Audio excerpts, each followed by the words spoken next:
इस वीडियो के अंदर देखने वाले हैं कि इलेक्ट्रिक डायपोल के एक्सियल और इक्विटोरियल पोजीशन पे इंटेंसिटी ऑफ इलेक्ट्रिक फील्ड कैसे फाइंड आउट की जाती है।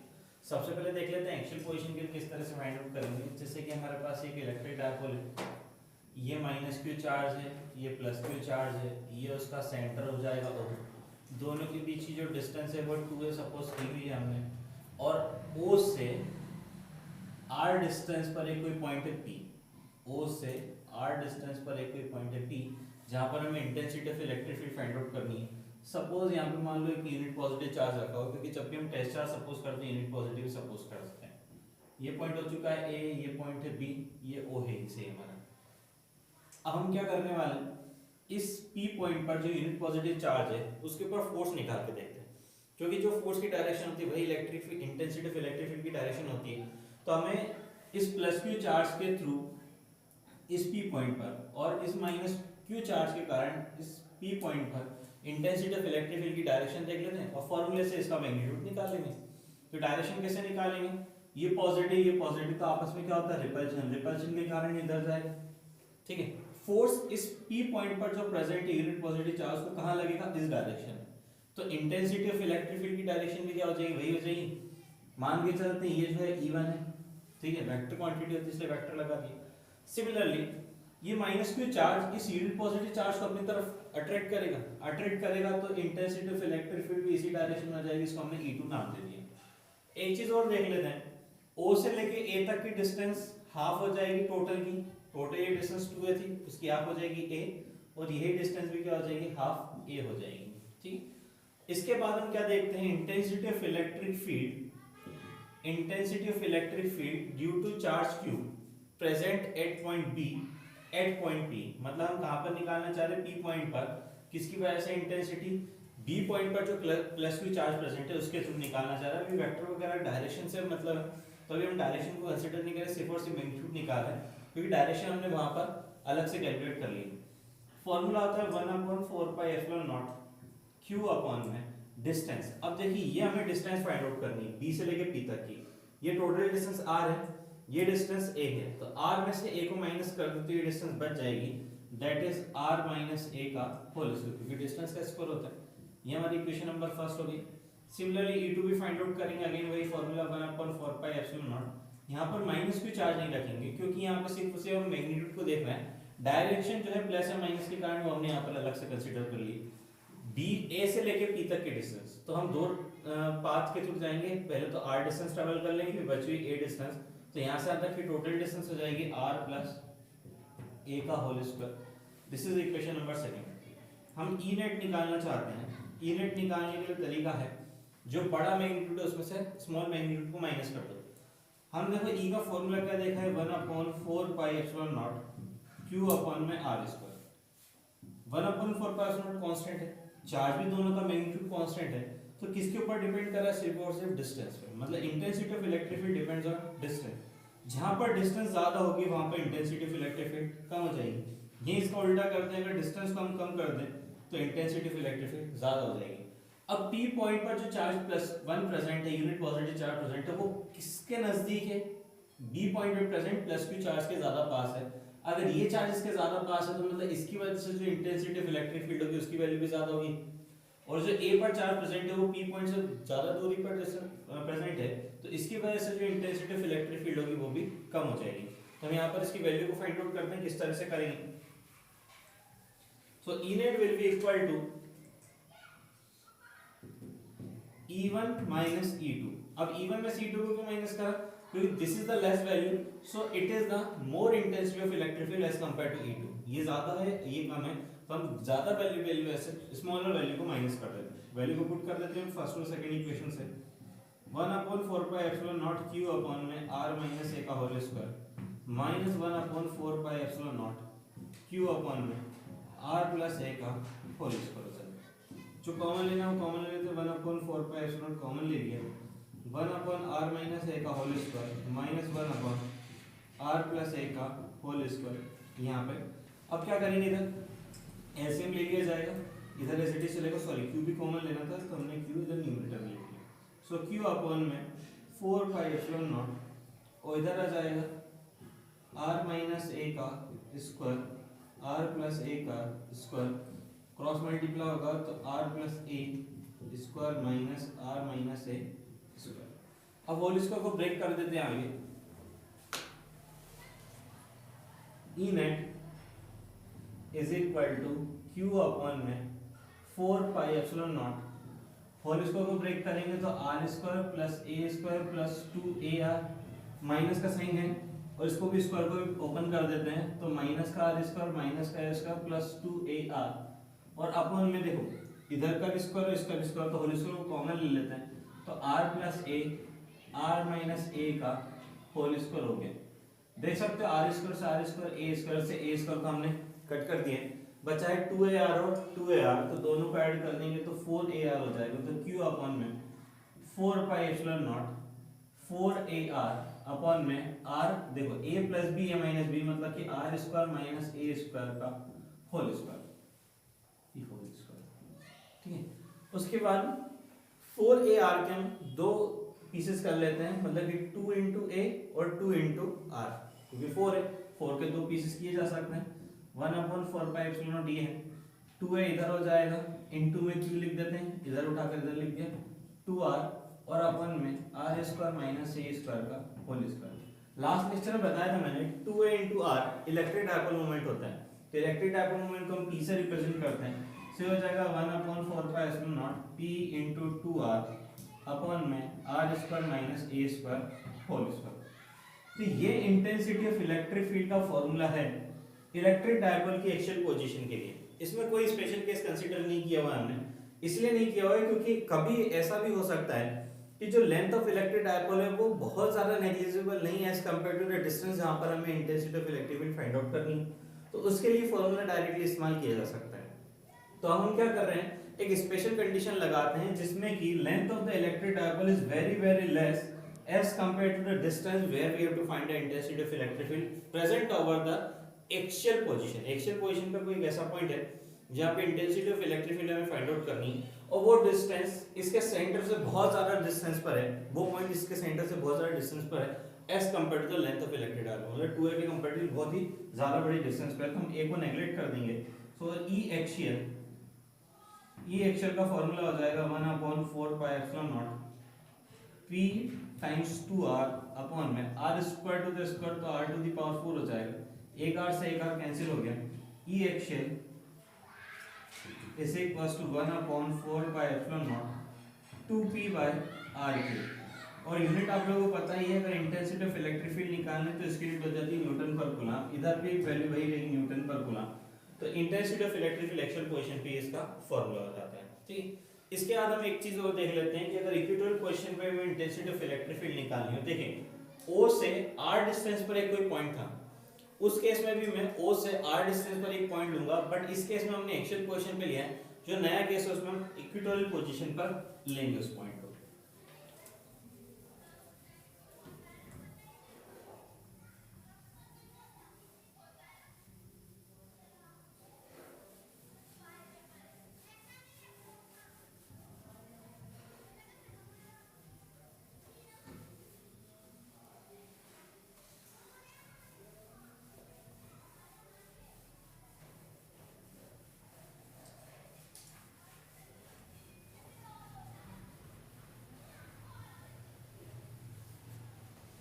इक्वेटोरियल पोजीशन के लिए समझते हैं।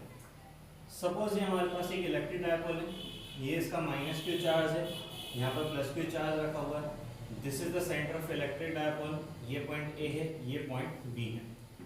जो लेंथ ऑफ इलेक्ट्रिक डायपोल है इसको हमने 2a नाम दिया है, हाफ डिस्टेंस को a बोलते हैं और रिमेनिंग हाफ को भी a बोल दिया जाएगा। अब हमें क्या करना है, O से r डिस्टेंस पर कोई पॉइंट कंसीडर करना है जो कि कहाँ पर प्रेजेंट है, इक्वेटोरियल पोजीशन पर। तो इक्वेटोरियल पोजीशन मतलब क्या होता है, एक्सिस के परपेंडिकुलर आप एक r पॉइंट कंसीडर कर लो, सॉरी r डिस्टेंस पर एक कोई पॉइंट p कंसीडर कर लो जहां पर कोई यूनिट पॉजिटिव चार्ज रखा हुआ है, यूनिट पॉजिटिव चार्ज अपने यहाँ पर रख दिया, जिसके वजह से हमें -q और +q चार्ज की वजह से हमें यहाँ पर इंटेंसिटी ऑफ इलेक्ट्रिक फील्ड पता करना, मतलब कि ओवरऑल देखा जाए तो इलेक्ट्रिक डायपोल की वजह से पता करना है। तो ये +q चार्ज इस प्लस यूनिट पॉजिटिव चार्ज को क्या करेगा, रिपल करेगा तो फोर्स इस डायरेक्शन में लगेगा। ठीक है, ये -q जो चार्ज है इसको अपनी तरफ क्या करेगा, अट्रैक्ट करेगा, तो इंटेंसिटी ऑफ इलेक्ट्रिक फील्ड इसी डायरेक्शन में आ जाएगी। Suppose this angle is theta and this angle is also theta. Reason क्या है, ये डिस्टेंस सेम है, ये कॉमन है, ये दोनों एंगल भी क्या होने वाले, इक्वल हो जाएंगे। ज्योमेट्री से आ जाता है ये दोनों एंगल इक्वल होते हैं। हमने यहाँ पर ए बी जो बेस है इसके पैरेलल एक लाइन बना दी है, ज्योमेट्री से ये एंगल भी थीटा है और ये एंगल भी क्या हो जाएगा, थीटा हो जाएगा। अब किसी भी एक चीज के अगर हमें दो कंपोनेंट निकालने होते हैं वेक्टर के, तो कैसे निकाला जाता है, जैसे कि मान लो ये हमारे पास एक्स एक्सिस है, ये वाई है, ये कोई वेक्टर है हमारे पास ए जो कि एक एंगल बना रहा है theta with the x axis. तो इसके हम कंपोनेंट निकालेंगे, तो this component will be equal to a cos theta, और इसका जो परपेंडिकुलर वाला कंपोनेंट था cos थीटा वाले के, वो हो जाएगा a sin थीटा। तो एक चीज ध्यान में रखना, जिसके साथ थीटा एंगल बनता है वो कंपोनेंट cos हो जाएगा, उसके परपेंडिकुलर वाला sin हो जाएगा, ठीक है। तो आप देख सकते हैं ये हमारे पास एक वेक्टर है E1, ये दूसरा वेक्टर हो चुका है E2। E1 जो है इस हॉरिजॉन्टल लाइन के साथ थीटा एंगल बना रहा है, तो अलोंग दिस उसका एक कंपोनेंट होगा that is E1 cos theta, और E1 cos थीटा के परपेंडिकुलर अपवर्ड डायरेक्शन में होगा, क्योंकि इन दोनों के बीच में आना चाहिए वेक्टर, cos थीटा और sin थीटा वाले के बीच में आना चाहिए वेक्टर, तो ये कंपोनेंट ऊपर की तरफ हो जाएगा that is E1 sin theta, ठीक है। इसी तरह से E2 को भी कंपोनेंट निकालेंगे, एंगल बन रहा है थीटा, तो इसका अलोंग कंपोनेंट होगा वो E2 cos थीटा हो जाएगा, और डाउनवर्ड वाला कंपोनेंट होगा E2 sin थीटा हो जाएगा। तो इस तरह से हमने दोनों के कंपोनेंट निकाल लिए E1 और E2 के। अगर किसी को प्रॉब्लम हो कंपोनेंट किस तरह से निकाले जाते हैं, तो मैं एक अलग से वीडियो इसका बना देंगे कि किस तरह से कंपोनेंट निकालना है, उसमें समझ लेना। अब एक पाइथागोरस थ्योरम लगाते हैं ट्राइंगल AOP में, in right angle triangle AOP by PGT लगाते हैं। तो PGT क्या कहता है, hypotenuse square is equal to perpendicular square plus base square. तो हमारे पास हाइपोटेनस AP हो गया, तो AP square is equal to PO square plus AO square. AP square as it is रहेगा, PO स्क्वायर के प्लेस में हम R रख सकते हैं, R स्क्वायर हो जाएगा, ये A स्क्वायर हो जाएगा। अगर हमें AP की वैल्यू निकालनी है तो root over R square plus A square. आप ज्योमेट्री से देख सकते हैं A से लेके B तक जो होगा वही P से लेके B तक होगा, तो यही BP के इक्वल भी होगा। तो BP is equal to AP is equal to root over R square plus A square, ये हमने वैल्यू निकाली। एक वैल्यू निकाल कर रख लेते हैं पहले से, क्योंकि इसकी जरूरत पड़ेगी, दैट इज cos थीटा। तो cos थीटा की वैल्यू हमें अगेन इसी ट्राइंगल AOP में मिल जाएगी। AOP cos थीटा होता है वो बेस अपन हाइपोटेनस होता है। हाइपोटेनस अभी हमने जस्ट निकाल लिया है AP, बेस हमें पता है कि A है, तो cos theta is equal to A upon base क्या है अंडर रूट के अंदर R square plus A square. This is the value of cos theta. हमें आगे जरूरत पड़ेगी, इसलिए हमने पहले से निकाल के रख लिया। अब देखते हैं डेरिवेशन किस तरह से करना है इसका। सबसे पहले E1 और E2 की वैल्यू निकालते हैं, फिर इसके बाद इसका जो resultant intensity of magnetic electric field है वो निकाल के देखेंगे। E1 निकालने का फॉर्मूला वही वेक्टर के लिए अभी हम साइन बाद में कंसीडर करेंगे, मतलब डायरेक्शन बाद में कंसीडर करेंगे, अब सिर्फ मैग्नीट्यूड निकालते। So E1 is equal to 1/4 pi epsilon nought Q upon में डिस्टेंस का स्क्वायर, तो डिस्टेंस कितनी AP, तो AP का स्क्वायर हो जाएगा। So E1 will be equal to 1/4 pi epsilon nought Q upon में AP की वैल्यू देख सकते हैं root over R square plus A square. इसका स्क्वायर करा तो मैंने एक वैल्यू चाहिए, और ये वैल्यू क्या है R square plus A square. तो डायरेक्टली हम यहाँ पर R square plus A square रख देते हैं। This is our equation number first. Similarly E2 निकालना है, formula 1/4 pi epsilon nought Q upon में BP स्क्वायर। BP स्क्वायर की वैल्यू अगेन निकालेंगे हम वही ज्योमेट्री से, तो 1/4 pi epsilon nought Q upon में सेम ही वैल्यू आने वाली है R square plus A square. This is equation number 2। अब समझते हैं net intensity of electric field कैसे फाइंड आउट करें। आप देख सकते हैं E1 और E2 मैग्नीट्यूड वाइज सेम है, मतलब जो E1 का मैग्नीट्यूड होगा जो कुछ भी हो, 10 न्यूटन पर कूलम हो, 20 हो, 30 हो, 50 हो, जो कुछ भी हो, वही E2 का होगा। मतलब E1 and E2 both are equal magnitude wise, but direction दोनों की अलग अलग है। एक की डायरेक्शन ये है BP अलोंग, एक की है PA अलोंग PA, और एक की डायरेक्शन है B से लेके P के अलोंग। डायरेक्शन अपोजिट होने की वजह से इनका इफेक्ट भी अलग अलग होगा।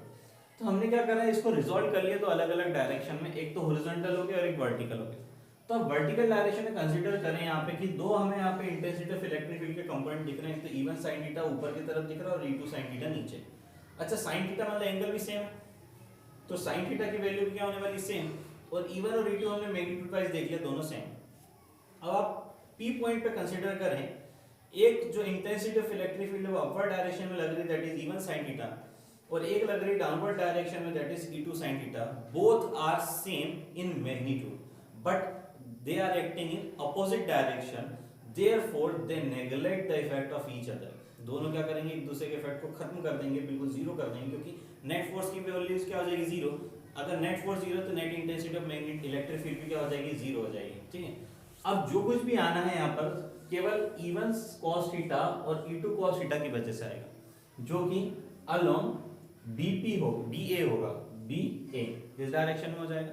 सो अलोंग BA की डायरेक्शन में net intensity of electric field आ जाएगी, that is E1 cos theta and E2 cos theta का सम। यहाँ पे E नेट का फॉर्मूला क्या इस्तेमाल करेंगे हम, E1 cos theta plus E2 cos theta. E1 और E2 की वैल्यू हम यहाँ से उठा के रख लेंगे, cos थीटा जो हमने पहले से निकाल रखा था वो वैल्यू रख दी जाएगी। ये है a अपॉन में root over r square plus a square, value रखते हैं 1 upon 4 pi epsilon nought q upon में r square plus a square, cos theta भी रख देंगे। E2 के प्लेस पे 1 upon 4 pi epsilon nought q upon में r square plus a square cos theta. ये पूरी टर्म दो बार आ रही है, पूरी टर्म दो बार आ रही है, तो इसको क्या करते हैं, एक बार लिख देते हो, दो का मल्टीप्लाई करा देंगे, तो ये हो जाएगा 1 upon 4 pi epsilon not 2q upon में r square plus a square.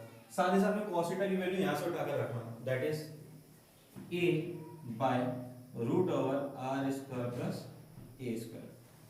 2qa ये तीनों मिलके इंटेंसिटी इलेक्ट्रिक डायपोल मोमेंट बन जाते हैं। इलेक्ट्रिक डायपोल मोमेंट को p से रिप्रेजेंट करते हैं, तो ये 1 upon 4 pi epsilon nought as it is रहेगा, न्यूमरेटर में जाएगा p, r square plus a square की पावर मैंने r square plus a square की पावर रूट है, रूट मतलब कि अंडर रूट 1/2 होता है, तो 1 प्लस 1/2 मतलब कि 3/2 हो जाएगा, तो r square plus a square to the power 3/2।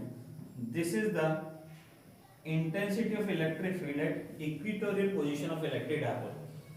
जिस तरह से पहले वाले क्वेश्चन के अंदर, पहले वाले डेरिवेशन के अंदर हमने स्पेशल केस कंसीडर किया था, इसमें भी एक स्पेशल केस कंसीडर करते हैं कि r जो है very large as compared to a, then E equatorial will be equal to 1 upon 4 pi epsilon naught p by a को हम नेगलेक्ट कर देंगे, हायर पावर को भी नेगलेक्ट कर रहे हैं, तो r square to the power 3/2 बचेगा, तो r square to the power 3/2 square से square cancel, E equatorial is equals to 1 upon 4 pi epsilon naught p by r cube. This is the formula to find the intensity of electric field at equatorial position of electric dipole in some special condition। ये special condition के लिए, और ये generalise formula है तो कभी भी इस्तेमाल हो सकता है, मतलब स्पेशल कंडीशन अप्लाई हो रही हो या नहीं हो रही हो, आप ये फार्मूला हमेशा इस्तेमाल कर सकते हैं और इसको हमेशा स्पेशल कंडीशन में इस्तेमाल करें। एक काम और देख लेते हैं, E एक्सियल अपॉन में E इक्वेटोरियल का रेशियो निकाल लेते हैं। इसका फार्मूला आया था, स्पेशल कंडीशन की बात कर रहा हूँ, 2p अपॉन में r क्यूब, इसका फॉर्मूला जाएगा 1 upon 4 pi epsilon not p by r cube. ये पूरा cancel, p by r cube cancel, क्या बचा केवल 2, तो E एक्सियल अपॉन में E equatorial is equal to क्या आंसर आया है 2, मतलब इन दोनों का रेशियो क्या आएगा 2 आएगा। लेकिन ध्यान रहे ये सिर्फ और सिर्फ स्पेशल कंडीशन के लिए ही एप्लीकेबल होगा। Is it clear?